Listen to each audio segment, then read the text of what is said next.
कोई सुने ना सुने, तुम स्टूडेंट हो, तुम जरूर सुनना। तुम भी शॉर्टकट अपनाते हो। सरस्वती माता की आराधना करते हो। आराधना करना, पूजा करना,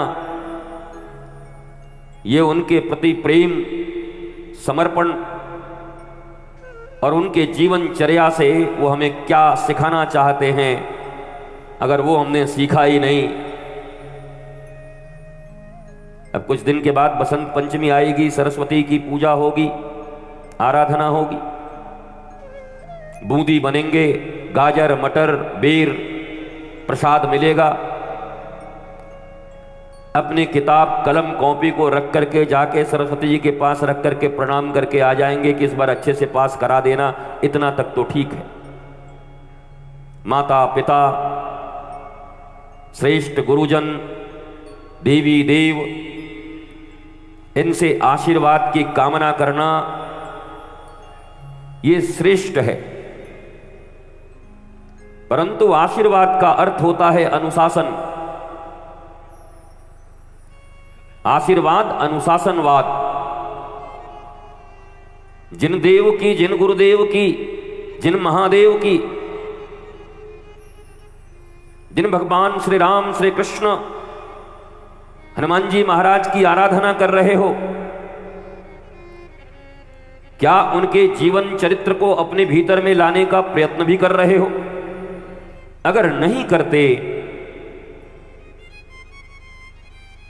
तो अपने आध्यात्मिक शास्त्रों से हम कुछ सीखने को तैयार नहीं है। मैंने कहा ना, दो ही चीजें हैं, या तो कैद कर दो, जय हो आपकी जय हो, आपसे बड़ा कौन है, और या तो फिर उनसे सीख लो। हम सीखते नहीं। हमारे यहां गुरु परंपरा भी रही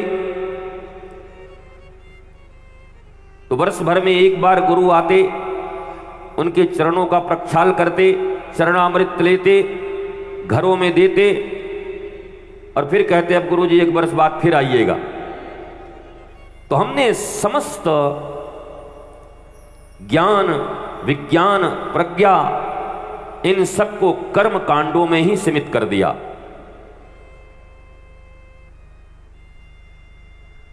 और भारत की दुर्गति का एक बड़ा कारण भी यही है। ये राष्ट्र कथा है। राष्ट्र का सीधा सीधा संबंध संस्कार और संस्कृति से होता है। सांस्कृतिक रूप से उस विचार के लोग ही राष्ट्र का निर्माण करते हैं, उसी को राष्ट्र कहते हैं।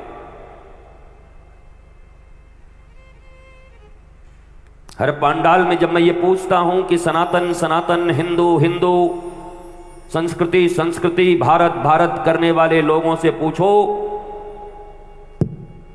कि अपने सनातन के 16 संस्कार का नाम भी जानते हो? पालन करने की बात तो छोड़ दो, ठीक से नाम जानते हो कि 16 संस्कार कौन से हैं? ये झंडे और डंडे से देश नहीं बचते। सोमनाथ ध्वस्त हो गए, अयोध्या ध्वस्त हो गया, मथुरा ध्वस्त हो गई। तुम्हारे प्रतीक कितने ध्वस्त हो गए। अब से ज्यादा पंडित जी थे, अब से ज्यादा पुरोहित थे, अब से ज्यादा पवित्रता थी पहले। अब तुम्हारे पास वक्त कहां है कि तुम इतनी पवित्रता से कोई अनुष्ठान कर पाओगे? तब तो बचा नहीं। न तुम्हारे मंदिर बचे, न तुम्हारे संस्कार बचे, न संस्कृति बची। गुलामों की तरह 1000 वर्ष तक जीवन को जिया। क्या कारण था? हर हर महादेव काम नहीं आए, वीर बजरंग बली की जय काम नहीं आया तुम्हारा। कहां गए तुम्हारे जय घोष और जय? कथा पांडाल में बैठकर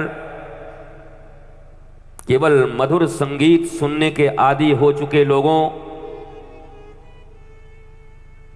जब तक हृदय का ऑपरेशन न हो कई बार कहा कि यह कथा मनोरंजन का माध्यम नहीं, मनोमंथन का माध्यम है। मनोरंजन करने के अन्यत्र बहुत सारे स्थान हैं, यहां मनोमंथन होता है, मन का मंथन। और इस मन के मंथन से विष भी आएगा, अमृत भी आएगा, श्री भी आएंगी। शृणोति आश्रित जन दुखम इति श्री लक्ष्मी जानकी राधा।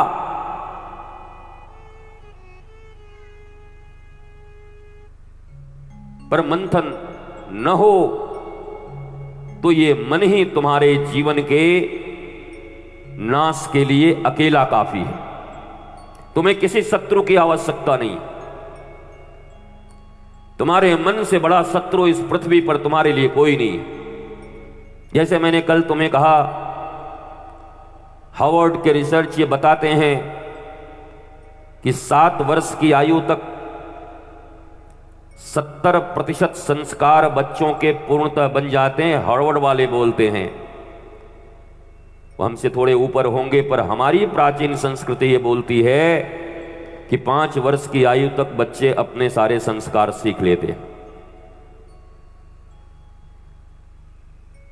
क्या भारत के माता पिता और भारतीय लोग इस बात के लिए जागृत हुए? समाज जगाना, देश जगाना, राष्ट्र जगाना।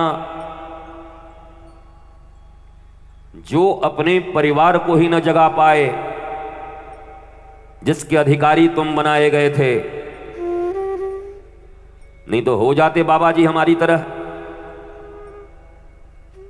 फिर क्यों गृहस्थ धर्म में गए थे? ब्रह्मचर्य गृहस्थ को स्किप करके सीधे वानप्रस्थ और संन्यास्त में चले जाते। अगर गृहस्थ में प्रवेश हुआ तुम्हारा,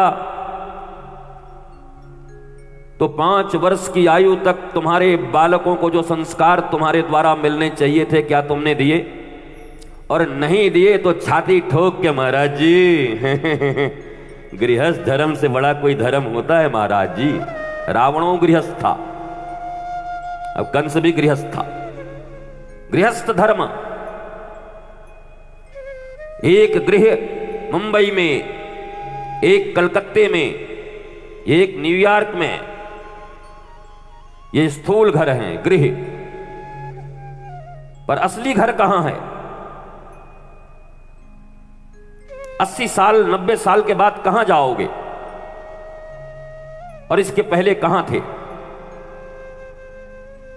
गृहस्थ, गृह में स्थित होना। पर जिसे अपने सच्चे घर का ही पता नहीं, पता वो स्थित कैसे होगा? इसलिए 5 वर्ष की आयु में